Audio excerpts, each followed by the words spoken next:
Radhe Radhe. Hi friends, அனைவருக்கும் வணக்கம். எல்லோரும் எப்படி இருக்கீங்க ஃப்ரெண்ட்ஸ்? நல்லா இருக்கீங்களா? ஆக்சுவலி நேற்றுலேருந்து எனக்கு உடம்பு சரியில்லை, எல்லாருக்குமே தெரிஞ்சிருக்கோம். அதனால் வீடு வாசல்லாம் எங்கள் மாமியார் நேற்று ஈவினிங்கே கழுவிட்டாங்க. காஞ்ச அப்புறமா நான் வந்து நைட்டு சின்னதாக கோலம் போட்டேன். நைட்டு இந்த மாதிரி போட்டுட்டு தூங்குறதுக்கு முன்னாடி நான் லைவ் பண்ணும்போது சொல்லியிருந்தேன் கோலம் போடணும், அரிசி மாவு கோலம்னு. இந்த மாதிரி போட்டுட்டு அது வந்து இப்போ சரியாக தெரியாது, காலையில் காஞ்ச அப்புறமா பாருங்கள் இப்போ எப்படி தெரியுதுன்னு சொல்லி. காஞ்ச அப்புறமா இந்த மாதிரி தெரியும். பச்சரிசி மாவில் தான் 3 மாதத்துக்கும் ஒடிஷாவில் வந்து வியாழக்கிழமைகளில் கோலம் போடுவாங்க. வியாழக்கிழமை பூஜை அன்றைக்கி நல்லா பெருசாக போடுவாங்க. சொல்லி எனக்கு தெரிஞ்ச மாதிரி நான் போட்டிருக்கேன். பூஜை வந்து பண்ணுறது அந்த பக்கம் பெரிய வீட்டில் தான், அதனால் வந்து அங்கே தான் வந்து அதிகமாக போட்டிருப்பாங்க.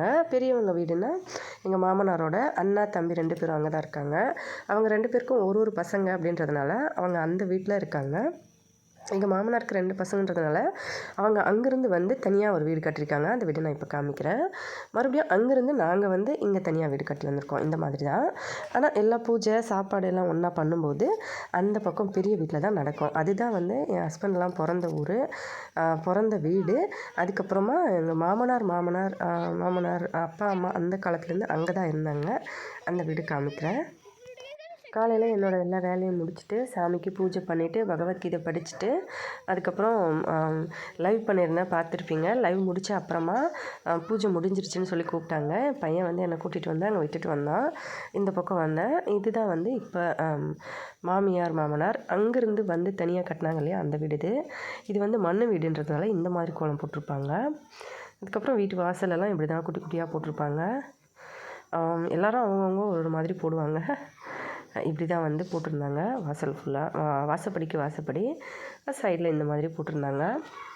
நான் இங்கே வந்து அப்புறமா எங்கள் மாமியார் வந்து நீ பிரசாதம் சாப்பிட்டு டீ குடிச்சிட்டு போய்டும், உனக்கு உடம்பு சரியில்லை அப்படின்னு சொன்னாங்க.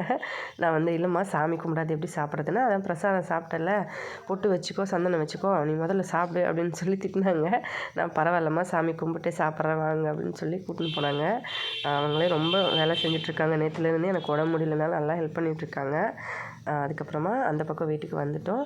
ரோட்டில் வந்து என்னை கூட்டிகிட்டு வந்து இந்த பக்கம் விட்டுட்டு போய் மறுபடியும் அவங்க அந்த பக்கம் வேலையெல்லாம் பார்க்கணும்.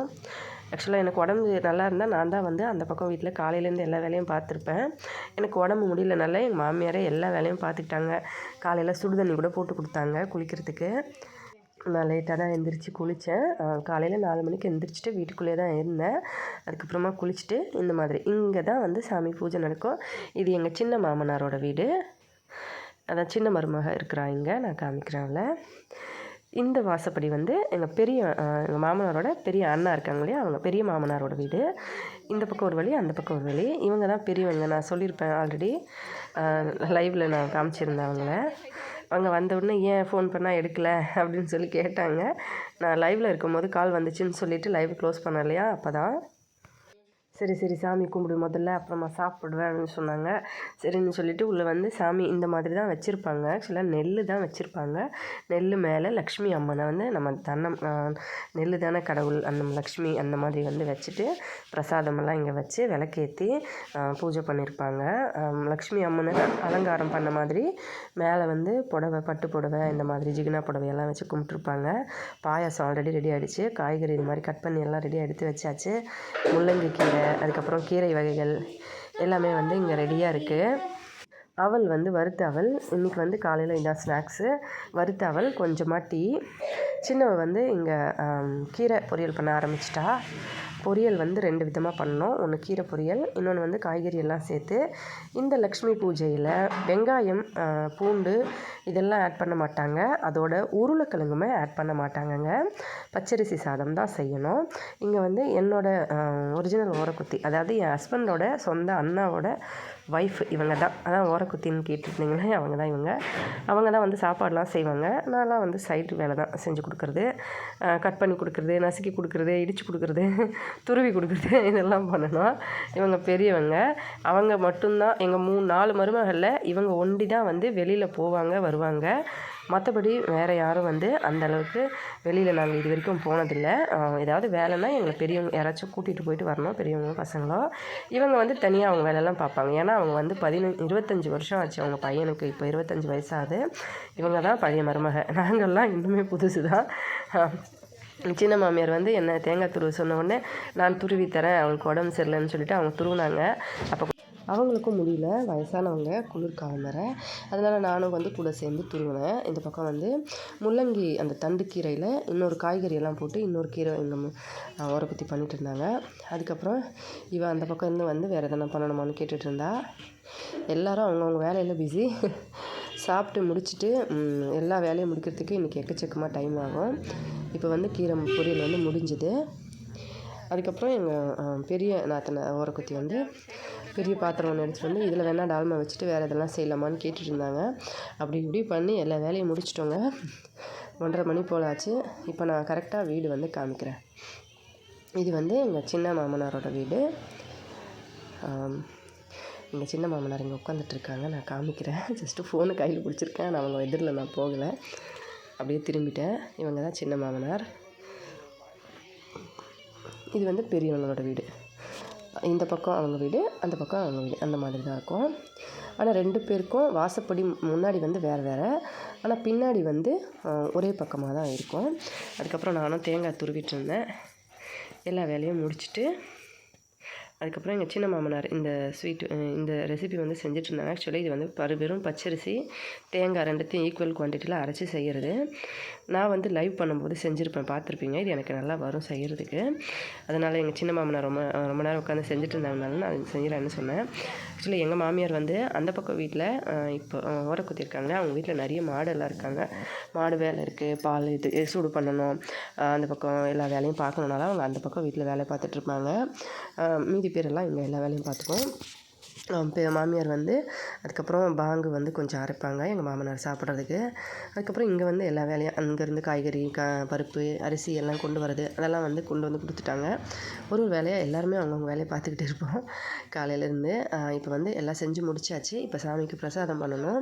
பிரசாதம் என்னென்ன சாப்பாடுனா பச்சரிசி சாதம், கெச்சடி சாதம், கீரை பொரியல் 2 வகை, டால்மா 1, ஊறுகாய் 1, அதுக்கப்புறம் பொரியல் 1, பாயாசம், அதுக்கப்புறம் இந்த பலகாரம் இதெல்லாம் செஞ்சு சாமிக்கிட்ட பூஜை பண்ணணும்.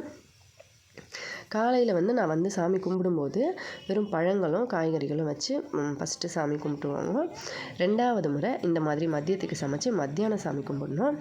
ஈவினிங் வந்து மறுபடியும் வந்து சாமிக்கு பூஜை பண்ணி ஆரத்தி ஏற்றி இறக்கி சாமியை வந்து எடுத்து வச்சிடணும். எடுத்து வச்ச அப்புறமா இந்த மாதம் முடிஞ்சுது. அடுத்த நடுவில் ஒரு மாதம் விட்டுட்டு அதுக்கடுத்த மாதம் இதே மாதிரி 4 வியாழக்கிழமையில் ஒரு வியாழக்கிழமை எல்லோரும் சேர்ந்து சமைச்சு சாமி கும்பிடணும். அப்போ வந்து நெல்லெல்லாம் விளைஞ்சி முடிஞ்சிருக்கும். அந்த நெல் கட் பண்ணி வந்து அந்த பூஜையில் வைக்கணும். அதோட கூடவே நிறைய வந்து அதிரசம், அதுக்கப்புறம் ஸ்வீட் ஐட்டம்ஸ்லாம் நிறைய செய்ய வேண்டியிருக்கும். அப்போ இதே மாதிரி 3வது வாரத்தில் 4வது வாரம் ஒருத்தவங்களுக்கு எந்தெந்த டைம் கரெக்டாக இருக்குமோ அந்த டைம் பார்த்து செய்வாங்க. ஆக்சுவலாக எல்லாரோட அவங்கவுங்க டைமிங் பார்த்து குடும்பத்தில் ஒரு சிலர் 2வது வாரமே கும்பிட்டுடுவாங்க, ஒரு சிலர் 4வது வாரம், ஒரு சிலர் 3வது வாரம். அந்த மாதிரி எல்லோரும் ஒன்றா சேர்ந்து நல்லபடியாக சாப்பாடெலாம் செஞ்சு முடிச்சிட்டோம். சாமிக்கு வந்து படையல் போட்டு லக்ஷ்மி அம்மன் கிட்டே இங்கே 10 இந்த மாதிரி வைக்கணும். இது வந்து சித்தோப்பிட்டான்னு சொல்லுவாங்க. அதுக்கப்புறம் எல்லாத்துலேயும் கொஞ்சம் கொஞ்சம் இன்றைக்கி வந்து எல்லாமே நெய்யில் தான் வந்து செஞ்சுருப்பாங்க. எதையுமே வந்து எண்ணெய் யூஸ் பண்ணக்கூடாது. நிறைய பொருட்கள் யூஸ் பண்ணாமல் செஞ்சது தான். முடிஞ்சாச்சு. இப்போ எல்லாம் சாமிக்கிட்ட எடுத்துகிட்டு போய் வச்சு ஆரத்தி ஏற்றி எல்லோரும் சாமி கும்பிட்டுட்டு குங்குமம் வச்சு சந்தனம் வச்சு சாமி கும்பிட்டுட்டு அதுக்கப்புறமா வந்து சாப்பிட ஆரம்பிச்சிருவாங்க. ஃபஸ்ட்டு பெரியவங்களுக்கும் ஜென்ஸுங்களுக்கும் சாப்பிட கொடுத்துருவோம். அதுக்கப்புறமா லேடிஸ்லாம் ஒன்றா சாப்பிடுவோம். புது புடவை அப்படின்றதுனால எங்கள் 2 பெரிய ஓரக்குத்தியுமே புது புடவையாக கட்டிருக்காங்க. ஆக்சுவலி இந்த மாதிரி புடவை தான் கட்டணும். ஒரு சிலர் வந்து புது புடவை வச்சுருந்தாலும் புது புடவையும் கட்டிப்பாங்க. அவங்கவுங்க விருப்பம், அவங்கவுங்களுக்கு பிடிச்ச மாதிரி கட்டிப்பாங்க. ஆனால் லக்ஷ்மி பூஜைக்கு புடவை அப்படின்னா இந்த புடவை தான் நான் கட்டியிருக்கிறதும். இந்த சின்னவ கட்டியிருக்கா, எங்கள் சின்ன மாமியாரும் கட்டியிருப்பாங்க, பார்த்துருப்பீங்க. இவங்க வந்து புது புடவை அப்படின்றதுனால அவங்க 2 பேரும் இப்போ ரீசெண்டாக அம்மா வீட்டுக்கு போயிட்டு வந்தாங்க. அவங்க அம்மா வீட்டிலேருந்து கொண்டு வந்ததுனால வந்து கட்டியிருக்காங்க. ஆக்சுவலி வருஷத்துக்கு எத்தனை தடவை அம்மா வீட்டுக்கு போயிட்டு வந்தாலும் அங்கேருந்து புடவை கொண்டு வருவாங்க. அது வந்து ஒரு சொல்லி காமிப்பாங்க. இந்த மாதிரி அம்மா வீட்டிலேருந்து இது எடுத்துகிட்டு வந்தேன், அது எடுத்துகிட்டு வந்தேன்னு எங்கள் ஓரக்குத்தி ஆனால் சொல்லிகிட்டு இருந்தாங்க. இது வந்து எங்கள் மாமா வீட்டிலேருந்து கொடுத்தாங்க, இந்த தடவை போயிட்டு வந்தேன்ல, அப்போ நல்லாயிருக்கா அப்படின்னு கேட்டாங்க. நல்லா இருக்குக்கா அப்படின்னு சொன்னேன். இங்கே வந்து அது கொஞ்சம் அப்படி தான் எல்லாருமே யார் அம்மா வீட்டுக்கு போனாலும் அங்கேருந்து புடவை கொண்டு வருவாங்க. வருஷத்துக்கு 5 தடவை 6 தடவை போயிட்டு வந்தாலுமே அந்த மாதிரி தான். அதுக்கப்புறம் பூஜை எல்லாம் முடிஞ்ச அப்புறமா இவள் சின்னவ வந்து சாப்பாடு ஊட்டிகிட்டு இருந்தா. அவங்க பையனுக்கு, இந்த பையனை நிறைய வீடியோவில் பார்த்துருப்பீங்க. அதுக்கப்புறம் எங்கள் பெரிய ஓரக்குத்தி வந்து சாமிக்கு பாட்டு பாடிக்கிட்டு பால் சூடு பண்ணிகிட்டு இருந்தாங்க. பசங்கள்லாம் சாப்பிட வந்துட்டாங்க. எல்லாேருக்கும் சாப்பாடு கொடுத்து, பெரியவங்களுக்கும் சாப்பாடு கொடுத்துட்டு சாமி வந்து இங்கே வந்து கும்பிட்டுட்டு பிரசாதம் வந்து சாப்பிட்டுட்டு இந்த மீதி ஆகிற பிரசாதத்தை வந்து குளத்துல தான் போடணும். வேறு எங்கேயும் வெளியெல்லாம் போடக்கூடாது. அதுக்கப்புறம் நான் லைவ் பண்ணியிருந்தேன். அந்த லைவ் முடிச்ச அப்புறம் நான் செஞ்ச ஸ்வீட் அதெல்லாம் பலகாரம். அதுக்கப்புறம் நானும் சின்னவளும் இந்த இலையில சாப்பிட ஆரம்பிச்சிட்டோம். எங்கள் ஓரக்குத்தி வந்து அவங்க வீட்டுக்காரர் சாப்பிட்டுட்டு போனாங்க. அதில் பாதி இருந்த சாப்பாடு அவங்க சாப்பிட்டுட்டாங்க. அவங்க கிளம்புன அப்புறமா நானும் அவளும் சாப்பிட்டோம். பெரியவங்க வந்து அவங்க வீட்டுக்காரர் சாப்பிட்டா அந்த இலையில இங்கே சாப்பிட்டுட்டு இருந்தாங்க. எங்கள் மாமியார் அங்கே நடுவில் சாப்பிட்டுட்டு இருந்தாங்க. சின்ன மாமியாரும் சாப்பிட்டுட்டாங்க. இவங்க வந்து இங்கே சாமிக்கிட்ட வச்சுருந்த இலையில இருந்த சாப்பாடு அவங்க வீட்டுக்காரருக்கு கொடுத்தாங்க. அவங்க சாப்பிட்டு மீதி இவங்க சாப்பிட்டுட்டு இருந்தாங்க. எங்கள் பசங்களும் வந்து பாயசம், தயிர் சாதம்லாம் சாப்பிட்டுட்டு இங்கே வந்து இந்த சின்னவங்க கூட கொஞ்ச நேரம் விளையாடிட்டு இருந்தாங்க. அதுக்கப்புறம் நான் வந்து எங்கள் சின்ன மாமியாருக்கு, ஓரக்குத்திக்கு எல்லாருக்கும் வந்து ஹலத்தா போட்டு விட்டேன். சின்னவ வந்து அவளுக்கு ஏதோ ஃபோன் கால் வந்ததுனால அவள் பேசிகிட்டு இருந்தா. சரி எதுக்கு வெயிட் பண்ணோம், நான் போடுறேன் வாங்கன்னு சொல்லி நானே எல்லாருக்கும் அப்ளை பண்ணி விட்டுட்டேன். ஏன்னா நான் அவளுக்கு அடுத்து சின்னவங்க நான் தான். அப்புறம் நான் எல்லாேருக்கும் பெரியவங்களுக்கு போட்டு விட்டுட்டு அவளுக்கு அவளே போட்டுக்கிட்டா. அவ்வளோதான் ஃப்ரெண்ட்ஸ், இன்றைக்கி லக்ஷ்மி பூஜை இப்படி தான் இருக்கும். இப்போ முடிஞ்சு 1 மந்த் கழித்து அடுத்த மாதத்தில் மறுபடியும் வந்து எடுக்கும்போது கண்டிப்பாக வீடியோஸ் வந்து பிளாக் பண்ணி அப்லோட் பண்ணுறேன். ஒடிஷாவில் மார்கழி மாதம், அதாவது மார்கசின்னு சொல்லுவாங்க, மார்கசி லக்ஷ்மி பூஜை இப்படி தான் நடக்கும். வீடியோ பிடிச்சிருந்தால் மறக்காமல் லைக் பண்ணி ஷேர் பண்ணி சப்ஸ்கிரைப் பண்ணுங்கள். அங்கே முடிஞ்ச அப்புறமா என் பையன் வந்து என்னை கூட்டிகிட்டு வீட்டுக்கு வந்துட்டான். வீட்டுக்கு வரும்போது கிட்டத்தட்ட 4:30 மணி கிட்டத்தட்ட இருந்தது. நான் வீட்டுக்கு வந்து அதுக்கப்புறம் எல்லா வீடு வாசல்லாம் பெருக்கி எல்லாம் சுத்தம் பண்ணிவிட்டு விளக்கேற்றணும். இப்போ கிளம்பணும். அதுக்கு முன்னாடி வீடியோ வந்து எடிட் பண்ணி அப்லோட் பண்ணிடலான்னு சொல்லி எடிட் பண்ணி நான் அப்லோடிங் போட்டுட்டு அதுக்கப்புறமா வந்து என் வேலையை பார்க்குறேன். எல்லோரும் சந்தோஷமாக சேஃபாக பத்திரமா இருங்க. வீடியோ பிடிச்சிருந்தால் லைக் பண்ணி ஷேர் பண்ணி சப்ஸ்கிரைப் பண்ணுங்கள். நன்றி, வணக்கம்.